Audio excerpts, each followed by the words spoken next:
The trauma inflicted by Hamas's October 7th atrocities has left Israelis on edge across the nation, and the sense of concern is by no means concentrated along the northern and southern borders.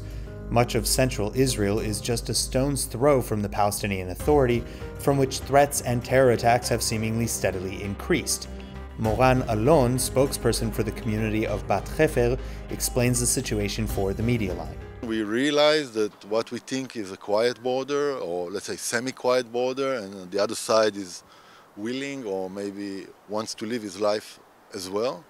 The reality blown up in our faces, and now we know that the other side is just looking for ways and opportunities to come in and destroy our way of life. The small pastoral community of Bat Hefer is a quiet family town, and you can see behind me housing and a nice quiet street where kids often play. But just here, not 50 meters away, is the Palestinian Authority over this border. 200 meters beyond that is the city of Shweki and Tulkarem, from which gunfire and alleged tunneling is coming towards this little community. Stretching back nearly a year and increasingly in recent months, residents of Bat Hefer have been claiming that they can feel and hear tunneling sounds beneath their feet. And all this in a sliver of Israel just 15 kilometers or 10 miles wide, between the PA territory of Area A and the Mediterranean Sea. If the tunnels are real, they could effectively threaten to cut Israel into two. Community resident Gad Ochayon moved to Bat Hefer with his family about 6 years ago from the northern city of Nahariya, where their complaints about digging were vindicated by the discovery of a terror tunnel network created by the Iranian proxy in Lebanon, Hezbollah. It looks like I moved from one place that had digging from Hezbollah in the north to another place that something, maybe Hamas or other militant group is trying to invade into Israel with digging their own tunnels. And Ochayon provided his neighbors' audio recordings, which they believe to be proof of the underground infiltrations. But in spite of the rising concerns, repeated tests have yet to conclude anything nefarious. There was 5 different tests initiated in order to look or to understand what is the source. So there was a search underground for holes, or tunnels or diggings. We put some sensors in the ground to try and identify those noises. We are still waiting for the results of those tests. Nothing that we can point out at the moment that was a positive, but still we are waiting for the official results. Some of the tests, mainly the sensor, is still being analyzed. And I hope that after all this information will come through, we will get a full report if there is or there isn't tunnels. Meanwhile, there are several alternative plausibilities.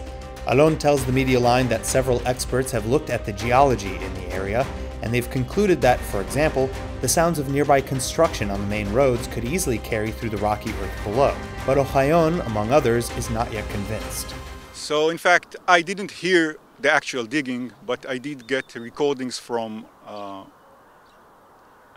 someone who lives in Bat Hefer here that recorded these noises somewhere around 4 to 4:45 a.m.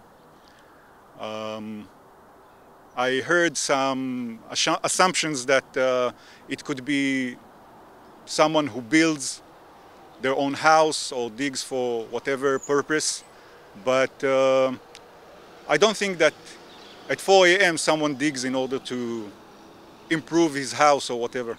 Now, whether tunnels are real or not, there are other legitimate concerns. Among them, gunfire that often makes its way into Bat Hefer from the surrounding villages. In few cases, Palestinians allegedly fire at the border wall, but more often, there's celebratory gunfire aimed into the sky, which falls on the communities below, including Bat Hefer. We live in an area where our neighbors, both in the Israeli side and the Palestinian side, like to celebrate by shooting in the air, like in weddings or in special occasions. And this is their way of celebrating. And those bullets who are shot to the sky at some point fall down. Even they are not directly shooting at us, a bullet that falls from the sky from 300, 400 meters, it's like a direct hit for a human body. So it's quite concerning to us, and we need to have whatever measures that need to be done here in order to ensure our security, our lives, our children's lives. The primary concerns, however, particularly after October 7th, are neither with the tunnels nor with the gunfire, but with the lack of any buffer between the Israeli and Palestinian sides. My biggest fear is that there will be some nationally motivated mob assault by people who don't believe in a path to peace and who would do the exact same things that were done in the Gaza periphery communities and in the north. Alon agrees, saying that for now, in wartime, the IDF presence has been strong, but he fears for the days beyond the war, and he calls for immediate intervention. We are the front of Israel now. We need to know that the Israeli government will secure and put all the needed, let's say, actions in order to make sure that we are here secure for the future. I'm talking about a territory of, let's say, a no man's zone kind of territory that between us and the Palestinians. I'm talking about a big wall. I'm talking about electronic measurement equipment to give a pre-warning of any attempt, and to make sure that the IDF is here for the long run, and not just for, let's say, for the time of the war. I want there to be awareness that there will be a buffer zone and that they will make sure to keep their distance from us, that they won't bother us and we won't bother them, and then we can all continue to live here in peace and security.